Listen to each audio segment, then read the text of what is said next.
মুনকারগুলোকে সমাজ থেকে উৎখাত করে মানুষকে অশান্তির হাত থেকে বাঁচাতে হবে।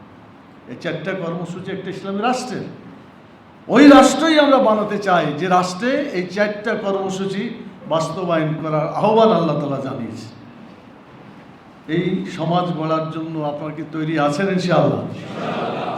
এই তৈরি করার জন্য আর যে দু একটা কথা বলে আমার কথা শেষ করতে চাই, সেটি হলো যে রাসূল সাল্লাল্লাহু আলাইহি সাল্লাম যে সমাজ গড়েছিলেন সেই সমাজে কিন্তু এই ইনসাফের কথা, ইন্নাল্লাহা ইয়ামুরু বিল আদলি ওয়াল ইহসান ওয়া ইতাইজিল কুরবা ওয়া ইয়ানহা আনিল ফাহশাই ওয়াল মুনকার, এটা তিনি করেছিলেন এবং এটাই সাপ্তাহিকভাবে প্রতি জুমাতেই তিনি ঘোষণা করতেন।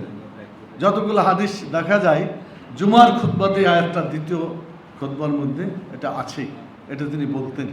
তো এটা বলার কারণটা কি? এই কাজটা খুব কঠিন কাজ, ভুলে গেলে চলবে না, প্রতি সপ্তাহে আমাদেরকে স্মরণ করিয়ে দেওয়া হচ্ছে যে কাজগুলো তোমরা করো। কিন্তু আমরা দুর্ভাগ্য যে আমাদের মুসল্লি যারা যারা শুনেন তারাও ভালো বুঝেন না, আর যারা বলেন তারা কতটুকু বুঝেন আমি জানি না। এটা যদি বাস্তবায়ন করার জন্য কর্মসূচি দিয়ে ময়দানে ইমাম সাহেব যদি ঝাঁপিয়ে পড়তেন, মুসল্লিরা যদি ঝাঁপিয়ে পড়তেন, সমাজের চেহারা এটা পরিবর্তন হয়ে যেত ইনশাআল্লাহ। আগামী দিনে তাই হবে যদি আমরা এই কর্মসূচি সেভাবে গ্রহণ করতে পারি। প্রিয় ভাইরা, আমি আরেকটি কথা বলতে চাই। আপনারা যারা শুরা সদস্য ভাই এবং বোনেরা দুজনেই উভয় আছেন এখানে, আপনাদের উভয়ের দায়িত্ব অনেক বেশি। তিনটা কাজ আপনাদের মৌলিক বলে আমি মনে করি। একটা হচ্ছে আপনাদের প্রতি যে আমানত দেওয়া হয়েছে ভোটের মাধ্যমে, আমাদের হক আদায় করতে হবে। আনতুয়াদ্দুল আমানাতে ইলা আহলিহা, আল্লাহ তাআলা এটাও হুকুম দিয়েছেন যে যার জায়গায় যে হক তার কাছে এই হক পৌঁছে দেওয়ার দায়িত্ব আপনার। তো আপনি যাদের ভোটে নির্বাচিত হয়েছে তারা কি চায়? সংগঠনকে মজবুত দেখতে চায়, আমাদের জনশক্তির পরিমাণ বৃদ্ধি দেখতে চায়, জনশক্তির মান যাতে উন্নত হয়েছে এটা তারা দেখতে চায়। এই কাজগুলো আমাদের, এগুলো আমানত হিসাবে আমাদেরকে পালন করতে হবে। এই জন্য একটা বছরে ত্রৈমাসিক, আপনারা জানি না আপনাদের শুরা সদস্য বৈঠকে এটা ত্রৈমাসিক হয় না ষান্মাসিক হয় না বার্ষিক হয় আমার জানা নাই। যদি ষান্মাসিক হয়ে থাকে তাহলে তো একটা নিশ্চয় অধিবেশন হয়েছে, সেখানে পর্যালোচনা হয়েছে এবং পর্যালোচনার পরে আরেকটা কর্মসূচি এটাকে দরকার হলে পুনর্বিন্যাস করা হয়েছে। টার্গেটে পৌঁছার জন্য এই কাজগুলো আমাদের করতে হবে। সংগঠনের প্ল্যানিংটাকে বাস্তবায়ন করা আরেকটা দায়িত্ব। প্ল্যানিং বাস্তবায়ন মানে কি? কথা অনুযায়ী কাজ করা।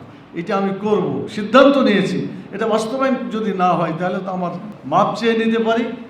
বিগত দিনের ত্রুটি বিচ্যুতির এটা আল্লাহর কাছে মাপ চেয়ে নিয়ে আগামী দিনগুলোতে যাতে আরও নতুনভাবে পরিকল্পনা নিয়ে এবং অত্যন্ত মজবুত আকারে অগ্রসর হতে পারে সেই চেষ্টাটাও আমাদের করতে হবে।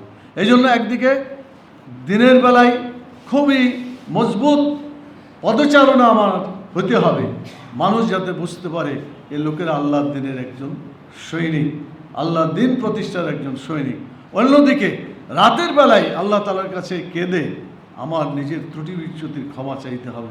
আমাদের শুধু দুনিয়াতে একটা ইসলামী রাষ্ট্র হয়ে গেল, সরকারকে পেল, আমরা শেষ কথা হলো এটাই, আমরা শুধু জনগণের ভোটে নির্বাচিত সরকার বা বৈষম্যহীন যে সরকারের কথা বলি, এই সরকার জীবনেও হবে না যদি আল্লাহ তাআলার নির্ধারিত যে আইন কানুনগুলো আছে আমাদের এই সমাজে, এই রাষ্ট্রে যদি চালু না হয় তাহলে আমাদের দেশে সুখ শান্তি কি ফিরে আসতে পারবে?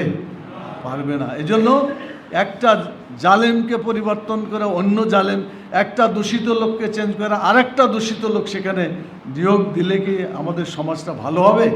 এজন্য লোক তৈরির যে কর্মসূচি বাংলাদেশ জামাত ইসলামী নিয়েছে, সেই কর্মসূচি ইসলামী ছাত্র শিবির নিয়েছে, শ্রমিক কল্যাণ ফেডারেশন নিয়েছে, ইসলামী ছাত্রী সংস্থা নিয়েছে, মহিলা বিভাগ, যারাই কোরআনের আইন চালু করতে চায়, মানুষ গড়ার কাজটা, লোক তৈরির কাজটা খুব গুরুত্বপূর্ণভাবে চালিয়ে যেতে হবে। আর মজলিস শুরার সদস্য ভাই বোনেরা